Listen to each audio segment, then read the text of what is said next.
ಆದಷ್ಟು ಬೇಗ ನಿನಗೆ ಪ್ರಜ್ಞೆ ಬರಲಿ ಅರ್ಚನಾ. ನೀನ್ ಎಷ್ಟು ಬೇಗ ಚೇತರಿಸ್ಕೊಳ್ತೀಯೋ, ಎಷ್ಟು ಬೇಗ ಮೊದ್ಲಿನ ತರ ಆಗ್ತೀಯೋ, ನಿನ್ನ ಅಣ್ಣನ ಹತ್ರ ಕರ್ಕೊಂಡು ಹೋಗಿ ಒಪ್ಪಿಸ್ತೀನಿ. ನೀನು ಅಣ್ಣನ ರಕ್ಷಣೆಯಲ್ಲಿ ಬಂದು ವಾಪಸ್ ಸೇರ್ಕೊಂಡ್ಬಿಟ್ರೆ ನಿನ್ನ ಯಾರು ಏನು ಮಾಡಕ್ಕಾಗಲ್ಲ. ಅದಾದ್ಮೇಲೆ ನನ್ ಜೀವ ಹೋದ್ರೂ ಪರವಾಗಿಲ್ಲ, ತೊಂದ್ರೆ ಇಲ್ಲ.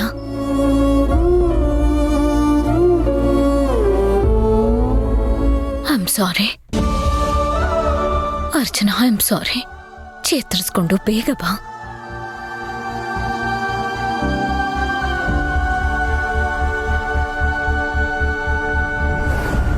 ಸರಿ, ಬಾಯ್.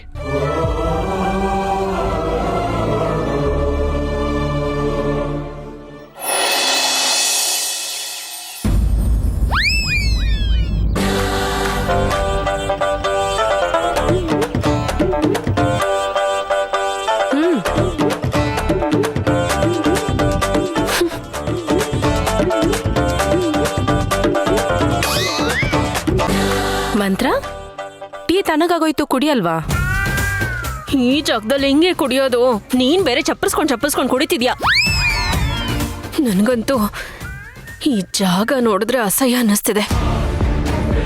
ಉಪವಾಸ ಇದ್ರೂ ಪರವಾಗಿಲ್ಲ, ನನಗೆ ನೀಟಾಗಿರೋ ಜಾಗ ಇರಬೇಕು. ನೀನ್ ಹೇಳೋ ಹಾಗೆ ಜಾಗ ನೋಡಿ ಹಸಿವು ಆಗೋ ಆಗಿದ್ರೆ ನೀನ್ ಹೇಳೋ ಮಾತಿಗೆ ಅರ್ಥ ಇತ್ತು. ಆದ್ರೆ ಈ ಹೊಟ್ಟೆ ಕೇಳಲ್ವಲ್ಲ, ಹೊಟ್ಟೆಗೇನಾದ್ರೂ ಕೊಡು ಅಂತ ಕೇಳುತ್ತೆ. ಬುದ್ಧಿ ಕೆಲಸ ಮಾಡ್ಬೇಕಲ್ವಾ, ಅದಕ್ಕೆ ತಿಂತಾ ಇರೋದು. ನಿನ್ ಹೊಟ್ಟೆ ಕೇಳ್ದಂಗ್ ಬದುಕ್ತಾ ಹೋದ್ರೆ ಮನುಷ್ಯರು ಪ್ರಾಣಿ ಹಂಗ್ ಬದ್ಲಾಗ್ತಾರೆ. ಹಸ್ವಿನ ಕಡೆ ಗಮನ ಕೊಟ್ರೆ ಬುದ್ಧಿ ಓಡೋದು ಇಲ್ಲ, ಬೆಳೆಯೋದು ಇಲ್ಲ. ಏಯ್, ಏನೇ ನೀನು? ಆಫ್ಟರ್ ಆಲ್ ಒಂದು ಟೀ ಬಂದು ತಿನ್ನೋದಿಕ್ಕೆ ಇಷ್ಟೆಲ್ಲ ಭಾಷಣ ಮಾಡ್ಬೇಕಾ? ನೋಡು, ಊಟ ತನ್ನಿಚ್ಛೆ, ನೋಟ ಪರರಿಚ್ಛೆ ಅಂತ ಗಾದೆನೇ ಇದೆ. ನನಗ್ ಹಸ್ವಾದಾಗ ನಾನು ತಿಂತೀನಿ, ನೀನ್ ತಿನ್ನು. ಸರಿ ಬಿಡು, ಈ ಟಾಪಿಕೇ ಮಾತಾಡೋದು ಬೇಡ. ಅದನ್ನ ಬಿಟ್ಟು ಈಗ ಮುಖ್ಯವಾಗಿ ಆಗ್ಬೇಕಾಗಿರೋದೇನೋ ಅದ್ರ ಬಗ್ಗೆ ಮಾತಾಡೋಣ. ಒಳ್ಳೆ ಕೆಲ್ಸ. ಹೇಳು, ಏನ್ ವಿಷಯ? ನೀನೀಗ ಫೋನಲ್ಲಿ ಮಾಧವಿ ಹತ್ರ ಮಾತಾಡ್ಬೇಕು. ಮಾತಾಡ್ತೀನಿ, ನನ್ಗೇನ್ ಭಯ? ಭಯ ಅಲ್ಲ, ಬುದ್ಧಿವಂತಿಕೆಯಿಂದ ಮಾತಾಡ್ಬೇಕು. ಅದು ನಿನ್ನ ಹತ್ರ ಇದೆ ಅಂತ ನನಗ್ ಚೆನ್ನಾಗ್ ಗೊತ್ತು. ಸುಮ್ನೆ ಕತೆ ಹೊಡಿಬೇಡ, ಅದೇನ್ ಮಾಡ್ಬೇಕು ಅಂತ ಹೇಳು. ಮಂತ್ರ ಕನ್ನಡದಲ್ಲ, ಇಂಗ್ಲಿಷಲ್ಲಿ ಮಾತಾಡ್ಬೇಕು. ಮಾತಾಡ್ತಿರೋದು ಮಂತ್ರ ಅಂತ ಗೊತ್ತೇ ಆಗ್ಬಾರ್ದು, ಆ ರೀತಿ ಧ್ವನಿ ಬದಲಾಯಿಸಿ ಮಾತಾಡ್ಬೇಕು. ನನಗೇನು ಹೊಸ್ತಾ? ಕೊಡು, ಮಾತಾಡ್ತೀನಿ. ಮೊಬೈಲ್ ಕೊಡೋ. ತಗೋ.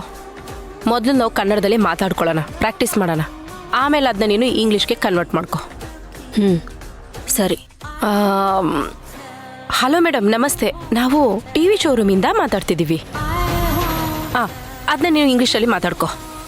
Hello madam, we are calling from TV showroom.